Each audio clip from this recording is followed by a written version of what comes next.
വിജയനഗര സാമ്രാജ്യത്തിലെ രാജാവായ കൃഷ്ണദേവരായരുടെ സദസ്സിലെ കവിയും വിദൂഷകനുമായിരുന്നു തെനാലി രാമൻ.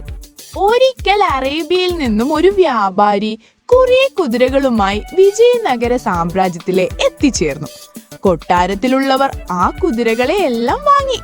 ഇത് കണ്ട തെനാലി രാമൻ അവരോട് പറഞ്ഞു, നിങ്ങൾ വാങ്ങിയ ഈ അറേബ്യൻ കുതിരകളെക്കാളും എന്തുകൊണ്ടും കേമന്മാരാണ് നമ്മുടെ രാജ്യത്തിലെ കുതിരകൾ.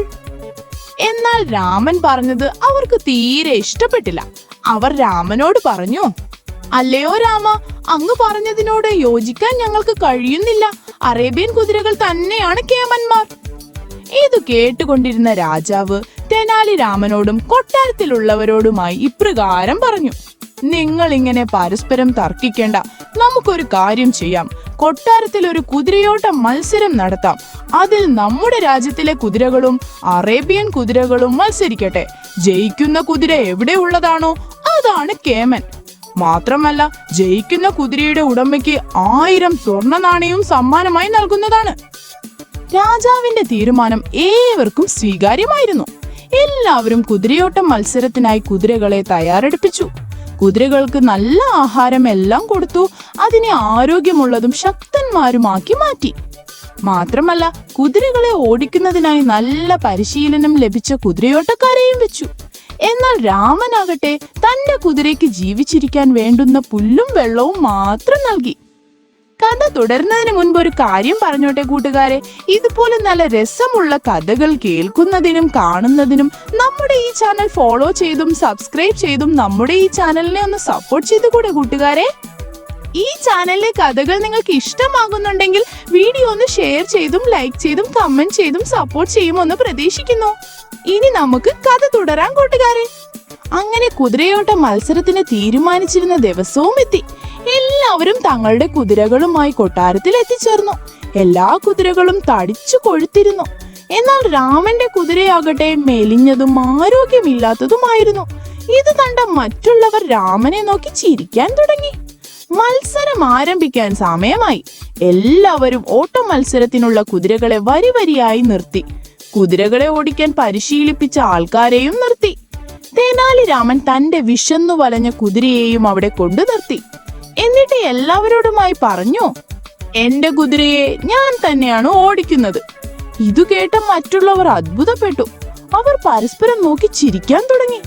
രാമൻ യാതൊരു ഭാവഭേദവുമില്ലാതെ കുതിര പുറത്ത് കയറി.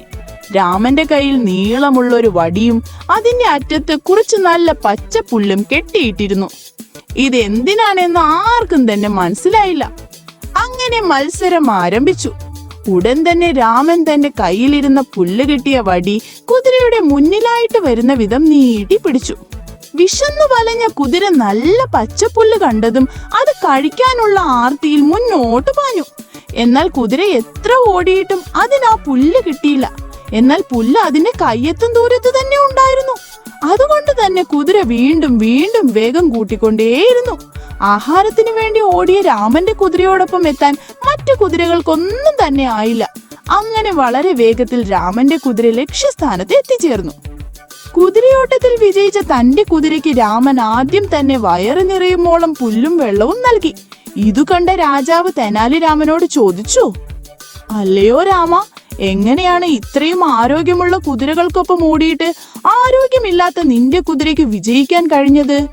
രാമൻ പുഞ്ചിരിച്ചുകൊണ്ട് പറഞ്ഞു, അല്ലയോ രാജാവേ, മറ്റു കുതിരകൾ ജയിക്കുന്നതിന് വേണ്ടിയാണ് ഓടിയതെങ്കിൽ എന്റെ കുതിര ആഹാരത്തിന് വേണ്ടിയാണ് ഓടിയത്.